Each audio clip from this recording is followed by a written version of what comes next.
All right, so when I originally recorded this video, I was sitting outside, as you guys can see, but it just got super windy out of nowhere, so I was actually unable to hear anything I said. So I'm just gonna reiterate what I said earlier. So basically, today we're gonna be doing some color pencil drawings, breaking out this pack of color pencils right here. It's been a very long time since I've used them, probably for like over a year now, that I've actually done like a full color pencil drawing, because lately I've been working on markers, and I decided, hey, I've been really working on my colors and lighting lately. I did a not color pencil. I did a pencil sketch the other day, and it came out really, really good. And I was like, if I could do it really good with a pencil, let me see how it turns out with color pencil. Because at least the color pencils that I have, I can erase it if I put enough pressure. So I decided, hey, let's try it out. Let's see if we can get out 2 portraits. I ended up only being able to get 1 because I did not have enough storage on my phone, and I was pretty sure that I was gonna run out of space. That's pretty much what I'm saying right here. I was gonna run out of storage on my phone. So let's just try to get this drawing done before the sun goes down. And since I'm doing this voiceover, I will be coming back and forth just to talk about it, because I will speed it up. This was about maybe, I want to say, an hour of time for me to draw. This was like the first thing I drew today, so I tend to take my time on the first drawings, and I'll probably explain some of my process on why I did some of the things I decided to do. But now we're going to just do a time lapse of the pencil drawing, just to get up to the part where we start using the color pencils. And to make things less distracting, I think I'm just going to put up a picture of the reference that I'm working on right here, rather than it just being my phone in the bottom corner. The picture will be in the same place, but at least you guys will be able to see a better visual of the picture that I'm trying to draw. So yeah. And now, as we're getting into the drawing, there's a couple things that I first want to talk about. First thing is the way that I am pretty much mapping out the way of the face. I normally don't do it like this. Normally I just go from the cross of the face, and then I'll just put like the bottom line where the chin goes, and I'll do everything else. But because I saw that he had facial hair, I kind of just wanted to capture the shape of it rather than just going with my normal, my normal process is what I would say. I have been also trying to develop my own style, in the sense, because I feel like most of the times when I am drawing, I try to go for exactness or likeness rather than going for likeness. I try to go for exactness, basically. So in the sense of me trying to fix that, it's pretty much not going against the things that I know that I like to do. So as you can see, I was erasing here a lot. Please understand that an eraser will be your best friend, especially because you can make as many mistakes as you want to. You can just erase them and just keep trying to get it right. And that's pretty much what I ended up doing here. I think I got stuck on the nose and the eye placements. Like, I didn't really like how it looked at the beginning, and I was just trying to figure out like, okay, what part of this is standing out to me? Because whenever I look up style videos and trying to do certain things, people always say, well, what stands out to you? What is like the thing that you like to see or that's drawing your eye, and then emphasize that. So that's pretty much what I did here. As far as like going from the eye, I feel like that's always like the best placement to start off when I'm drawing a face. I either start off with the nose or the eyes before, which was really, really weird. I don't know why I used to do it. I used to start off with the mouth, but now I think it's a lot easier to just start off with the eyes or the nose, just because, at least for me in my drawings, those are the make or break points. Sometimes I do struggle with the lips, but I don't really mind erasing that and drawing it over and over and over again, because 9 times out of 10 I am going to color it or I'm going to shade it. So whatever shapes that I'm trying to find, I can find it through my shading. Also, too, another tip, because this is like how I pretty much got into drawing. Like, I always just used to look at pictures and I would just draw people's faces or whatnot, because that was like the main thing I wanted to do, because I didn't really feel too confident to draw like anime stuff, although now I am getting more into it. I just feel like when it comes to realism, although I don't really like to say what I draw as realism, but let's just call it what it is. I think the main thing too that kind of helped me get a lot of the proportions and stuff like that on the face right is just to see how other people kind of draw faces and how they draw shapes. Because I feel like when you use, at least for me, I was using the Loomis method when I first started learning how to draw, when I got the book like maybe 2-3 years ago. Anyway, prior to that, every other time when I was drawing, I would always just observe my reference and then just copy it, and I would just use whatever structure. Because for the longest, I actually used to hate drawing with structure. I would actually just draw the silhouette and then draw the face, but that would end up taking up so much of the page. So I pretty much use the circle now and the structure to keep everything at a certain size. I feel like if you really want to get your facial proportions down, look at other artists and see how they draw it, and then come up with your own system. I will always say the best way to practice is honestly doing self-portraits, because you can always use your face as a reference, and you can just tweak certain things on your own face, because that's the face that we see damn near every day. So we notice when certain things about our faces are off, and I feel like that's also a really good sign that you're getting good at portrait drawing, when you can start doing your own self-portraits without really having to look at a picture of your face, because you see it every day. Oh, I forgot to mention, my laptop is cooked right now, so I don't have my normal mic that I would use to record a voiceover for one of these videos. I'm using this handheld mic that I got off of fucking Temu. I don't know how long ago. Hopefully the audio on this is bearable and listenable. If not, I'll have some music in the background so people can just chill out, and just hear some commentary whenever I come back.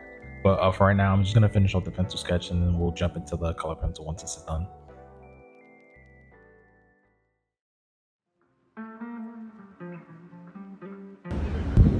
This is the trust the process kind of moment. It doesn't look too much like the reference, but fuck it, we want to just keep going. We gotta keep in mind the focus here is the color. So let's get into that. Yeah, hopefully that little section goes to show you how bad the audio was when I was recording on the phone outside. But anyway, here are the color pencils that I have right here. Fun fact, I don't know if I'm going to show this in the camera or what point I will show this in the camera, but I ended up actually cutting my finger trying to sharpen one of these pencils. That's why I have this band-aid on my finger. But right now, pretty much what I'm going to do is like a process that I'm trying to figure out and how to work with, since lately I've been working with markers and I understand that you should work from light to dark. So that's pretty much what I'm doing here. And I'm putting down a base layer of a color just to make sure I can get at least the highlights really visible before I start going in with the actual tones that I wanted to use. I don't really know color theory all that well, to be honest. Like I can look at the color wheel, I can somewhat tell you what colors are next to each other on it, but as far as like how to make the work in the piece, hey, I'm just as lost as most people. So this is just something that I'm trying to learn right now. Okay, so the first thing that I initially noticed as I was putting down this first base layer of the, just so I can understand which parts I want to have the highlights in and other parts of the skin that I didn't want to have it in, I realized that color pencils are very, very different from graphite pencils. You have to constantly keep them sharp. And not noticing that at the very beginning, but I did end up catching myself once I started to use this blue one right here. I was realizing, okay, if I actually want to make certain things darker, that's when I put more pressure. But for right now, just pretty much keep everything nice and light enough to actually keep the colors there that's visible, but not so that it's actually stuck to the page that I can't go like any darker. You know what I'm saying? Like pretty much I'm working from light to dark. So if I go dark too early, I won't really be able to go back from it. Pretty much how it is with markers. Also too, I tried using this white to see if it would blend the blue that I put down there, because it's actually supposed to be a lot lighter, and I think I use a darker blue, but I was just like, all right, I guess I just gotta go darker to make that one stand out a little bit more. So I think that might be the only time I pick up the white color pencil before I just realize, okay, I think I'm just wasting my time here using this, because I just didn't see a difference at the very beginning.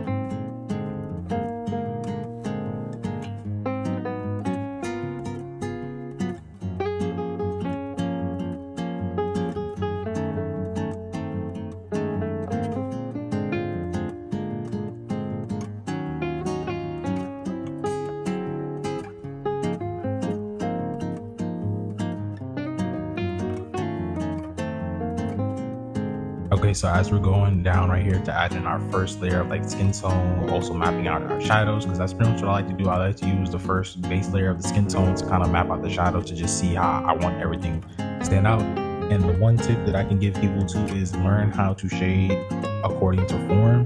It's a lot easier with like pencils and color pencils just because you can get your marks more visible and you'll actually see like the hatching, because I personally like to use hatching whenever I'm doing shading. So as I use like these scribbles and like these hatched motions to pretty much build the forms of the shapes, I feel like it comes out a lot better, and you can kind of do this all over the face because the face has like a lot of different changes. So if you just look at the reference as best as you can and just try to see which direction you want to follow it, just have all your lines follow the same direction. And if you're gonna break at any point, have it be in an area where like the plane is like completely changing, so that way it doesn't look too far off. It's kind of like what I'm doing like in this area around the mouth, how I'm going straight down in one area, but then in another area I'm going more to the side or at an angle. So it all depends on which direction your reference is curving to. Like if I do the left cheek, I'll curve everything in that direction to make it seem like it's rounding in that direction, and vice versa for the right side, we do it the other way.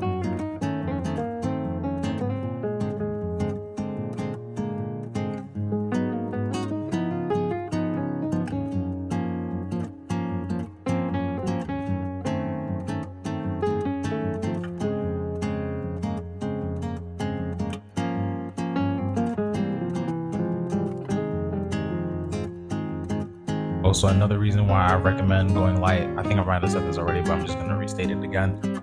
When you go this light, it kind of gives you kind of multiple chances to kind of work out how you want things to look. You can kind of play around with the light sources and whatnot if you have like a really light base layer, because now you just know, all right, I just need to go darker in these areas. And that's something that I kind of used to struggle with. Like I was always going too dark too early, but it's really just a game of just building up the values really, really slow, especially with color pencil, because like I said, you have to constantly keep them sharp. I did not feel like resharpening any of these pencils, so pretty much once these pencils got dull, that's pretty much what I decided to call it, for this drawing. And that was about, like I said, after an hour of drawing. But yeah, just go pretty light. That way you'll be able to build up the value. That's kind of like what I did there in the beard. I put down the first base layer of that color, and then I went over it again to make it darker just to see how things would stand out before I decided to go in with my pure blue. So I kind of kept everything really, really light, so I can also get those different tonal differences like you see over there in the reference. Another thing too, and I'm also realizing is that this reference obviously does not have the same amount of lightness, because I think the main thing I was talking about earlier is like trying to get the nose right, and as I was doing the shading here, I just couldn't really get the nose right. So it doesn't look so much like the reference, but it does look close enough. So it's not the same exact thing, but it's good enough practice, and this is pretty much how you make your own original drawing. You can't get it to look exactly how it's supposed to look. It's fine. The way that it looks right now, it's cool. Just accept it for what it is. Take this experience and then learn from it so you can apply it to your next drawing.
At this point, when I was drawing the hair, I was actually pretty surprised on how it turned out, because I've actually never drawn hair in this exact way, just trying to use the shades to build the values of the hair to actually get the hair design of the waves. I think that part came out pretty good. And as I'm making everything pretty dark here, I'm starting to see the pictures coming a little bit more to life here. I was still pretty nervous to add some shading around the nose, because I was looking at it and I was like, yo, this does not look the same way. And if I mess up here, I just gotta roll with it. So I was just like, you know what? Rather than just pushing anything further, I'm just gonna take what I did so far and just make those areas darker where they need to be. But I'm liking how this drawing is definitely turning out. I'm going in here to fill up all those areas of pink, leaving only like the really, really bright areas where I feel like I was noticing like some purple and pink right above like the eyebrow, forehead area. I didn't want it to stand out too much, but just for it to show some differences between the pure white of the page and like the blue that I'm using for the initial layer.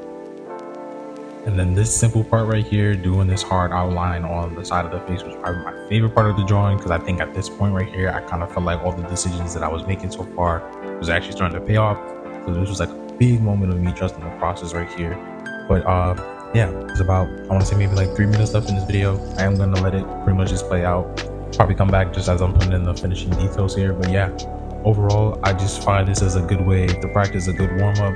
I always recommend taking the longest for your warm-up, just because you kind of want to get your hands used to drawing. You want to get your mind awoken to the idea of creating something, looking at stuff in a different way.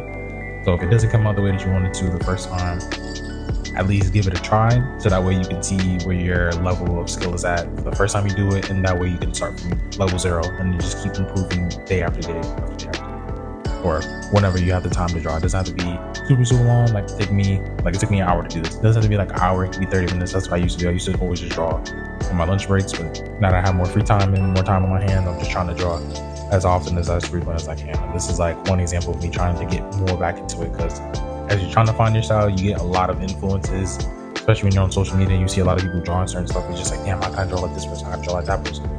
Really want to draw like them? Take 15-20 minutes, look at one of their drawings, draw it exactly how they drew it, and if you can't get it right, it's perfectly fine. Just understand what you got wrong. Like, I feel like the more that you use your weaknesses or the lack of your skills to build your skills, you'll improve. Don't worry about how fast it is, just as long as you see that improvement day after day. Well, I wouldn't want to say maybe week after week. I feel like 7 days is really a good gauge for you to always come back to your sketchbook and look at everything that you drew throughout the whole week and see like, okay, what did I struggle with at the beginning of the week? Now at the end of the week, where did I improve at? This is just one of my days where I just kind of felt pretty good after one day of drawing with pencil. I think I'm gonna post that as the next video just so I can have something else, because I did the same picture twice and it was one in pencil, the other one's in marker, just so we can see the difference between how I do things in one style and the medium that I'm actually really comfortable with versus another style and the medium that I'm becoming more comfortable with. Yeah, I think right here I am putting in the finishing details. I just like how this turned out overall. So I'm gonna just let this pretty much play out.